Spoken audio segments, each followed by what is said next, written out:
মায়ের কাছে টেলিফোন করে, মা আমি 3 দিনের জন্য ঢাকা থেকে 1.5-2 মাস হয়ে গেল, এখন বাড়ি আসতেছি, ছুটি হয়ে গেল।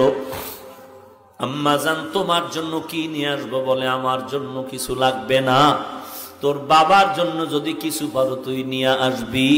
এরে নবীর উম্মতের দল, সন্তান মার্কেটে গিয়া শপিং করে, মাকে বলে মা বলো কি আনবো?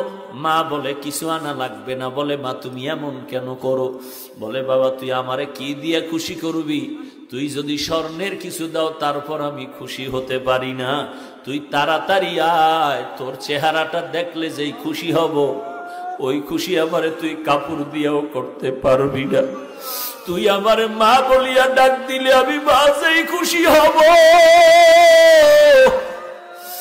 এই খুশি তুই আমাকে কিছু দিয়ে করতে পারবি না। সন্তান সন্ধ্যা পেরিয়ে যাওয়ার পরে গাড়ির মধ্যে উঠিয়া মাকে মোবাইল করছে, আমি 12টার মধ্যে বাসায় চলে আসতেছি, মা তুমি দোয়া করো। প্রতিদিন মা ঘুমাইয়া যায়, আজকে মা ঘুমায় না, খানাও খায় না। সন্তান আসবে, একত্রে সন্তানের নিয়ে মা খানা খাবে। ঘড়ির কাঁটার দিয়ে তাকায় আর দেখে কখন 12টা বাজবে, সন্তান আইসা মা বলে ডাক দিবে। মা ঘড়ির দিকে বারবার তাকায়। এরকম দেখতে দেখতে 12টার কাঁটা ঘুরিয়া সামনে আগায় গেল। মা বলে কি ব্যাপার, কোনো যানজটে পড়লো নাকি? এইবার চিন্তা গভীর হচ্ছে, বাবায় ঘুমায়। এবার মা ডাক দিয়ে কয়, আমার আব্বা জানকে ধাক্কা দিয়ে কয়, ছেলে এখনো কেন আসে না? 12টা বেজে 1টা বেজে গেল, এত দেরি কেন? একটু টেলিফোন করো। বাবারে উঠায় দিল। আব্বাজান টেলিফোন করে সন্তানের মোবাইলে, রিং হচ্ছে, কোনো রিসিভ হয় না, কেটে যায়, বারবার কেটে যায়, বারবার কেটে যায়।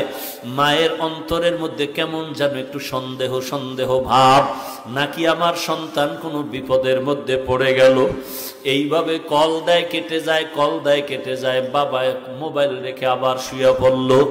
মা অস্থির হয়ে গেল, বাবাকেও বুঝাইতে পারে না মনের ব্যথাটা। শেষ পর্যন্ত আবার ধাক্কা দিয়ে কয়, ও স্বামী আমার সন্তান তো এত দেরি করতে পারে না, আমি অপেক্ষায় আছি, আমার সন্তান আসবে, আমি সন্তানের নিয়ে একত্রে খানা খাবো, আজকে মন ভরে খানা খাবো। কত অনুষ্ঠান গেল, আমি এক টুকরা গোশত খাই নাই আমার সন্তানের মায়ার কারণে। তুমি আবার একটু মোবাইল করো। বাবায় ঘুম থেকে উঠিয়া আবার মোবাইল করে, রিং হয়, রিসিভ হয় না।